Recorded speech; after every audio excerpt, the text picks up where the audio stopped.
परमात्मने स्वाहा। ओम पराय परमात्मने स्वाहा। ओम पराय परमात्मने स्वाहा।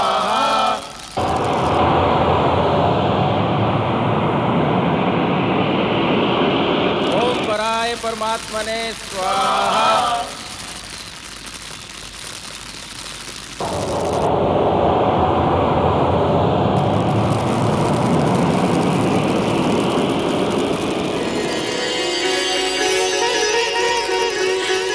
सती सती सती तुम आ गई। अच्छा किया तुम आ गई।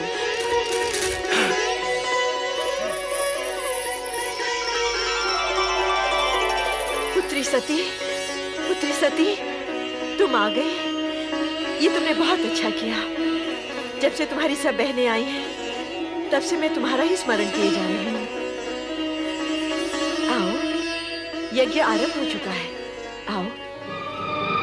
मैं यज्ञ में सम्मिलित होने नहीं, ये पूछने आई हूं कि मेरे स्वामी शिव शंकर को इस आयोजन के निमित्त आमंत्रित क्यों नहीं किया गया।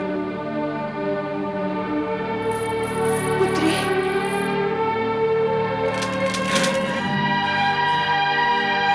सती तुम? हाँ, मैं शिव की अर्धांगिनी सती हूं। प्रजापति दक्ष, मैं वही सती हूं जिसने शिव को पति रूप में पाने के लिए आपकी इच्छा के विरुद्ध शिव की आराधना की थी और उनके चरणों में स्थान पाया था। ये सब हम जानते हैं। क्या तुम हमारे यज्ञ में विघ्न डालने के लिए यहाँ आई हो? यज्ञ देवताओं में श्रेष्ठ भगवान शिव शंकर को आमंत्रित न करके आपने पहले ही विघ्न डाल दिया है पिताश्री। तो फिर आप ये झूठा दोषारोपण मुझ पर क्यों कर रहे हैं? हमने जानबूझकर तुम्हें और तुम्हारे उस भूतनाथ पति को निमंत्रित नहीं किया था ताकि तुम अपनी अनुचित चेष्टाओं से इस यज्ञ के पवित्र वातावरण को अपवित्र न कर सको। हम पूछते हैं कि जब हमने तुम्हें बुलाया ही नहीं था तो तुम अपना अपमान कराने यहाँ क्यों चली आई हो? मैं आपसे उस अपमान के बारे में पूछने आई हूँ जो आपने मेरे स्वामी को नहीं बुलाकर किया है। आपका ये साहस कैसे हुआ कि देवों के देव महादेव को उनके यज्ञ भाग से वंचित रखे? और आपने ये कैसे सोच लिया कि यज्ञ को शिव से वंचित रखने का भारी अपराध करने पर भी आपसे कोई पूछने तक नहीं आएगा? मैं आपसे पूछती हूँ पिताश्री, जब आपने अपनी सभी अन्य पुत्रियों और जामाता को सहर्ष इस यज्ञ में सम्मिलित किया है तो फिर मुझे क्यों नहीं? मेरे पति महादेव को क्यों नहीं? इसलिए कि तुम्हारा पति महादेव कहलाने के योग्य ही नहीं है। वह कुलीन अमंगलकारी, वेदों से बहिष्कृत और क्वेशधारी है। भूत पिशाचों के स्वामी उस भूतनाथ के साथ हमने तुम्हारा विवाह अपने पिता ब्रह्मा के दबाव में आकर किया था और उसके लिए हम आज तक पछता रहे हैं सती, आज तक पछता रहे हैं। हाँ, जब तुम बिना बुलाए यहाँ चली आई हो तो इस यज्ञ में भाग लेकर अपने पति का यज्ञ भाग भी प्राप्त करो। बैठो सती। पिताश्री, अब भी कुछ नहीं बिगड़ा है। आप कैलाश जाकर मेरे स्वामी को आदर पूर्वक यहाँ ले आइए और इस यज्ञ को विधि पूर्वक संपन्न कीजिए। एक पुत्री होने के नाते मैं आपसे विनती करती हूँ। नहीं, नहीं, कदापि नहीं। हम उस ढोंगी पाखंडी भवोद्धारी को इस यज्ञ में कदापि आमंत्रित नहीं करेंगे। हम नहीं चाहते कि उसके अपावन नाम की छाया भी इस पावन यज्ञ पर पड़ने पाए। पिताश्री, परम पावन शिव को अपवन कहकर अपने आप का अपवन न कीजिए। आप जैसे शिव द्वेषी को शिव निंदा करते हुए देखकर मुझे आपकी पुत्री होने पर लज्जा होने लगी है। हे विधाता, आपने मुझे ऐसे पिता की पुत्री क्यों बनाया जो सर्वोत्कृष्ट परमात्मा शिव की स्तुति करने के बदले उनकी निंदा कर रहा हो? सती, बंद करो ये नाटक। अभी तुमने अपने पति के दोषों का बखान सुना ही कहां है? यदि मैं तुम्हारे उस कर्महीन पति के दोषों को गिनाने लगूंगा तो समस्त ब्रह्मांड की गिनती भी कम पड़ जाएगी।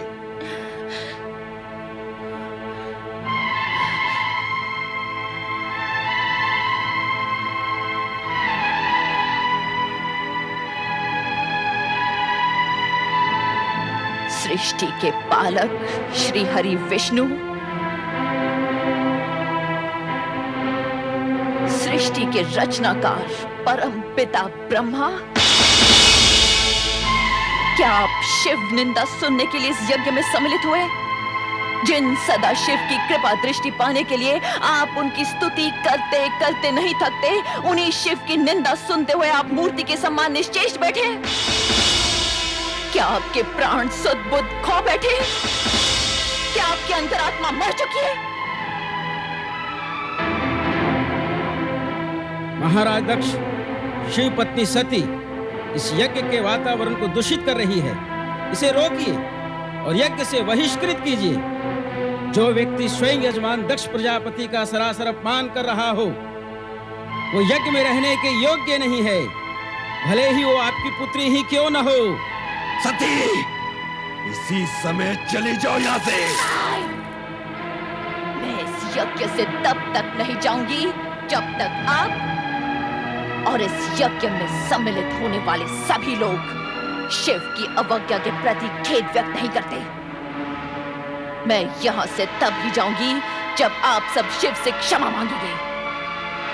मैं यहाँ शिव के अपमान का परिमार्जन करने आई हूँ, आपके कहने से चले जाने के लिए नहीं। सती, तुम यज्ञ का अमूल्य समय व्यर्थ ही नष्ट कर रही हो। हम तुमसे कितनी बार कह चुके हैं कि तुम्हारे पति वेद विरोधी, अमंगलकारी और अपावन है, इसलिए हमने उसे इस यज्ञ से बहिष्कृत कर दिया है। एक ही बात को बार बार दोहराकर हमारे क्रोध की अग्नि को प्रज्वलित न करो। या तो चुपचाप यज्ञ में भाग लो, अन्यथा चले जाओ यहाँ से, चले जाओ। दक्ष प्रजापति, आप मेरे पिता हैं। तनिक इतना तो सोचिए कि अपने पति के अपमान का परिमार्जन न कर पाने पर आपकी ये पुत्री शिव को क्या मुंह दिखाएगी? क्या मैं कैलाश लौटकर शिव से ये कहूंगी कि मैं आपकी निंदा सुनने वहां गई थी? शिव निंदा सुनने वाला भी शिव निंदा करने के समान नरक का पात्र होता है। तो जहां जाना है चली जाओ, तुम्हें रोका किसने है? किंतु एक बात अच्छी तरह समझ लो सती, जिस शिव ने हमारा सरासर अपमान किया है, उसी शिव से अपने अपमान का प्रतिशोध लेने के लिए हमने इस महायज्ञ का आयोजन किया है। और सुनना है तो सुनो, अब शिव मेरे लिए सदा सदा के लिए बहिष्कृत है। वो भूतनाथ, शमशान में पड़े रहने वाला अघोरी, नंग धड़ंग अवधूत,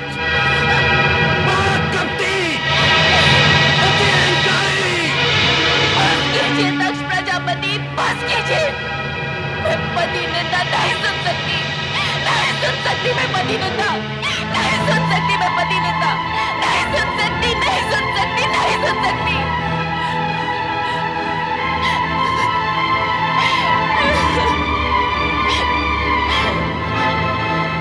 मेरे स्वामी, आपने मुझे न आने के लिए कितना समझाया, किंतु मैं मूढ़मती केवल पिता को 2 बातें सुनाने के लोभ में यहाँ चली आई। उस समय मैंने ये न सोचा कि यदि मुझे पति के विषय में अपशब्द सुनने पड़ गए तो अब तो मैं अपने स्वामी को अपना मुंह भी नहीं दिखा सकती।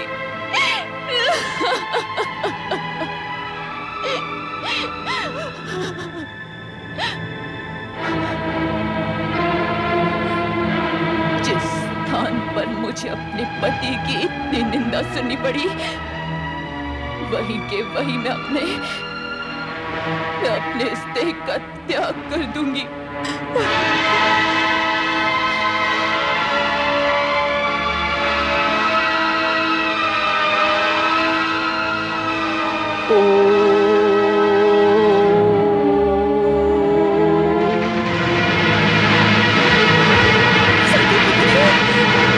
सती माँ, माता सती माँ।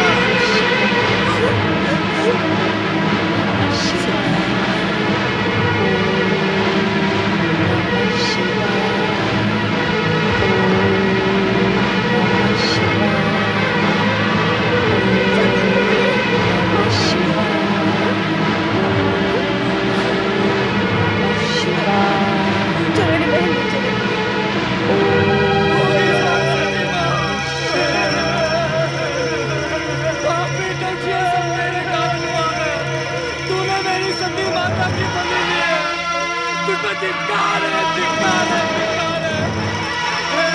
हे शिव शंभो भोलेनाथ, चलो चले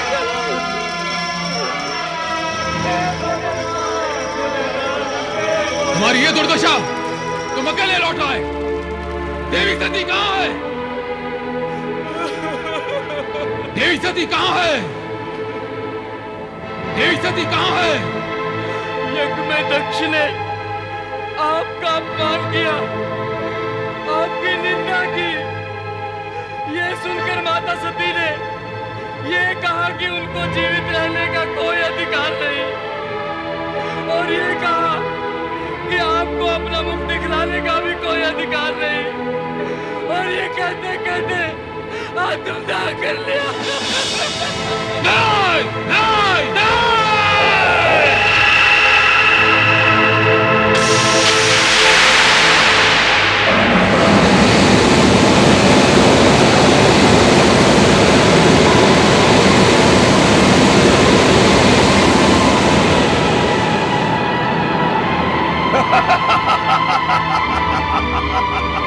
जय महारुद्र, मेरे लिए क्या आज्ञा है प्रभु? वीरभद्र, दक्ष का अहंकार हमारा विरोध है, और हमारा विरोध उसका विनाश। जो आज्ञा प्रभु। जाओ और उस यज्ञ को भ्रष्ट कर डालो, और जो भी तुम्हारा विरोध करे उसे भी भस्म करने में संकोच न करना। आज विनाश लीला का वो नर्तन करना कि वहां कोई भी शिव सती विरोधी जीवित न रह पाए। जाओ! ऐसा ही होगा प्रभु। जय महारुद्र।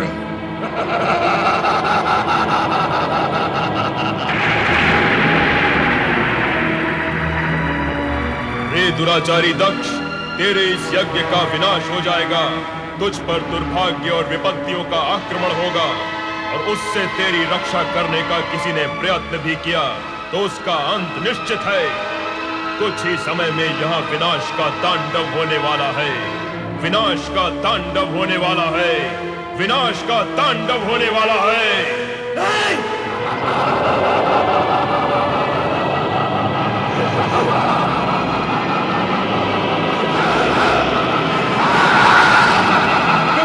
मेरी रक्षा कीजिए, मेरी रक्षा कीजिए प्रभु। दक्ष, शिव की निंदा और उपेक्षा करके तुमने वो दंडनीय अपराध किया है जिससे तुम्हें कोई नहीं बचा सकता, स्वयं मैं भी नहीं। तुम्हारा उद्धार हो सकता है तो चराचरपति शिव के हाथ हो।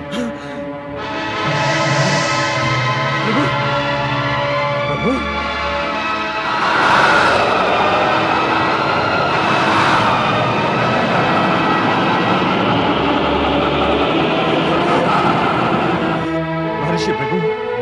अब इस संकट से आप ही मुझे उबारिए। मेरी सहायता कीजिए ऋषिवर, मेरी सहायता कीजिए। अपहताः शूराः रक्षांसि वेदी सदा।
शक्तिशाली समझता है तो मेरे बराबर का होकर अपनी शक्ति का प्रदर्शन कर।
स्वामी की मृत्यु नहीं हो सकती।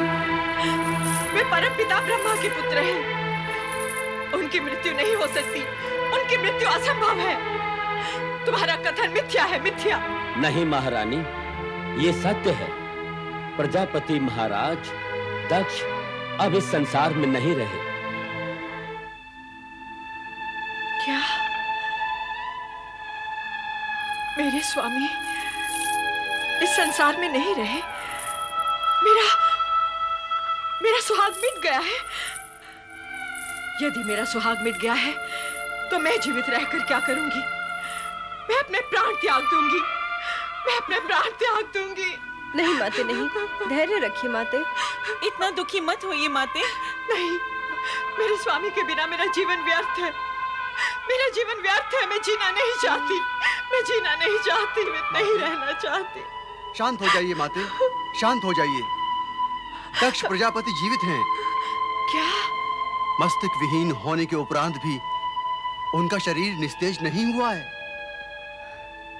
शिव इतने कठोर नहीं माते कि किसी के प्राण हर ले।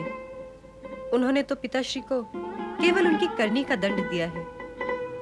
अब आप ये शोक त्याग दीजिए और शिव जी से प्रार्थना कीजिए कि वो शीघ्र से शीघ्र पिताश्री को पुनर्जीवित कर दें।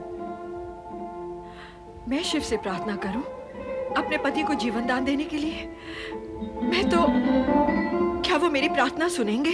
हाँ माते, शिव शंकर दयालु हैं। वे अपने भक्तों की प्रार्थना अवश्य सुनेंगे। शिव ने ही तो हमारे पति को मृत्यु के मुख से बचाया था। क्या आपको ज्ञात नहीं माते? हाँ, तुम्हारे पति चंद्रदेव तो शिव के भूषण हैं, शिव के परम प्रिय हैं। इसीलिए शिव ने उन्हें जीवन दान दिया। परंतु मेरे पति तो शिव के द्रोही थे। मेरे पति के समान शत्रुता तो संसार के किसी प्राणी ने शिव के साथ न की होगी। ऐसे शिवद्रोही को भला शिव कैसे क्षमा कर सकते हैं? मैं किस मुंह से शिव से अपने पति के अपराधों की क्षमा मांग लूं रोहिणी? कैसे?